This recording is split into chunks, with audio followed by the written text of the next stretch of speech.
Good afternoon, everybody. This is Denny Ham, and tonight I am on the map with Fuzzy. I'll talk to you soon. What if I were the one to tell you that the fight's already been won? Well, I think your day's about to get better. Hey everybody, this is Scott. Welcome to the show. Got Denny Ham with me on today. We're going to talk fantasy football, some faction. This is why we have the baby here. We've got the beast. As far as right now, that's what I'm calling it. We were just talking about getting a name for this thing. We're gonna have to do something about that. And get that ready for August. We've got Alabama again. Super stoked about that. More Bama today and Bama later. It's a Bama day here on the map. Every day is a Bama day. So anyway, right now we're gonna get started. Let's start on the faction. Well, this was your first year in the faction. What'd you think? It was fantastic. It's my first time playing since 2008. So you had a little break in between. A little break. Well, I had kids. That yeah. I went from having no kids to having 3 kids. Right. So I actually used to run 2 leagues. I'll say the first year I did fantasy football was 2002. Okay. And I think that was actually very early on when Yahoo had started doing fantasy stuff. Yeah, that's around the time we started. Mm-hmm. And it was a lot of fun. I did it with a friend. I had zero concept of fantasy football or football really at all. Right. And that was actually one of the things I love about it is it keeps you to paying attention and seeing what's going on. Mm-hmm. Was this like anything else you had played in? Like, was this a huge difference between other leagues you had played in the past? I can say that it was a huge jump from what I did before. Like, even though running backs are just as important as they were then, the amount of swapping people back and forth, I never had to do that before. I don't know if it was just the competitiveness in the leagues that I was in or if it was this new group of guys, but I would take a quarterback early. I'd get 1 or 2 running backs, and then I'd rely on my wide receivers and the connection between those, and I could bounce those around. Yeah. Now it's like you have to have like a staunch amount of running backs in order to like really maintain throughout the season. That's where I struggled all season. Back in the early fantasy days in the early 2000s, the running backs weren't as physical or didn't mean as much because you could have had it. Back then it was all about the quarterback. If you had a Donovan McNabb or a Peyton Manning, you were fine. You didn't need that top star running back. And it's so funny because the NFL has turned away from the running back except for those big time guys, and it's focused more on throwing the ball downfield. So you would think you'd need a receiver, but they're a dime a dozen. Well, you also you're going to have 10 different people touch the ball or have receptions, whether it's a running back or your tight ends or whatnot. Like it's the points are spread out now instead of it just being focused on 1 or 2 people. Right. My biggest saves this year was actually running back. So like me picking up White when what's his name went down to New England. Right. I mean.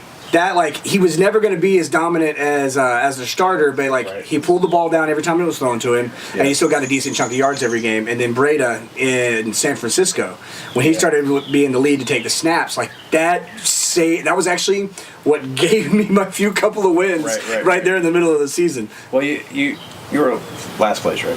I finished. What's the last? I finished. Okay, there's 10 people, right? There's 10. There were 10. I was 9th at the end of regular season at 9, and then I finished dead last in the playoffs. And overall, I've got. If there was a smaller trophy, my name would be at the very bottom. But what happens for a lot of people that played that had the kind of season that you had? Normally, by week 8 or 9, you never hear from them. They're done. They're left for dead. And they don't care anymore. You can kind of tell they're not doing their lineup anymore. It's just you see the same people in their lineup every week. They're not. You may see a move, but they're not playing the waivers anymore. They're done. You didn't do that. You played it all the way through, and you fought all the way to the end. So props to you for doing that, because that's not, especially in this league. That happens a lot more than it does in my league. I mean, it's just you get those players that they're halfway and they know they're not going to make the playoffs. They're left for dead. I was scratching. I was trying. You did, man. All the way up to the end. You were playing the waiver. You were active in trades. You were trying to get something done, and you were doing that the whole year long. So props to you for that. Regardless of what place you finished, you're a player, and I can't wait to see what you do next year. It's going to be awesome. Oh, it's going to be a totally different game. Like, the draft is actually going to be the biggest change for me. It's like, I'm going to put in a little bit more time. Like, I did a couple of mocks before coming over for that. Yeah. But normally, actually, whenever I've done a live draft, it's always been a live draft as in I'm sitting at my computer. Right. That was actually the first one that I had. It was like in person. Right. Live draft, which was a blast. I was gonna say, yeah. Did you enjoy it? Oh yeah, like I was a. Whenever I come into a new group, I'm actually a little quiet. People that'll see this and know me, they're like, that dude is never quiet. Right. You're sitting there talking about how much you talk a second ago, like I'm just as bad. Yeah. But so I was trying to feel everybody out, and literally walking in and going, hey, what's up, everybody? Right. My name's Denny. Hi, how y'all doing? Yeah. I still haven't picked my name from a team yet. But it was fun. It was like once everybody else started talking smack and everything, I felt a little more comfortable. Right. Talking a little bit over during the season is going to make me feel a little bit better. So I'm really stoked for the next one. Cool. What do you take in from last year to this year? What do you mean? What specific thing did you learn this year that you're definitely going to take in the next year? I know you mentioned earlier the running back thing, or is there something else you learned this past season that you've got to take in to 2019? I don't know that. What's gonna get you into the playoffs next year? Running backs. Running backs. Oh my gosh, I had like 6 wide receivers. Yeah. I think my biggest hurt, honestly, was that because I do enjoy sports, but I enjoy watching them. And then once we step away, like I worked at a sports bar forever, and my advice always to my bartenders that didn't know anything about it, like show up 15 minutes early, sit down and watch Sports Center and watch the ticker, say something to somebody, and they'll run off with the conversation. You don't have to talk about anything else. There you go. That's good advice. But me playing a season, like I wasn't sure where everybody was. Yeah. I didn't know what all was going on with the league. I didn't know how the dynamic of the game had really changed. Right.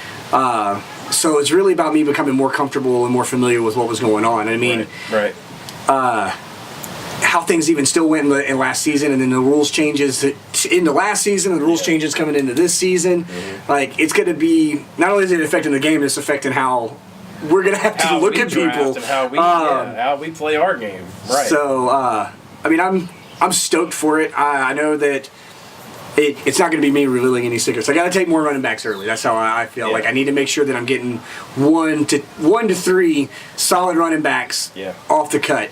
Type of person I am, I still want to try to get like that point making quarterback. Sure. I know that Phillip Rivers was one of the ones that I drafted last year, and he's normally a late guy.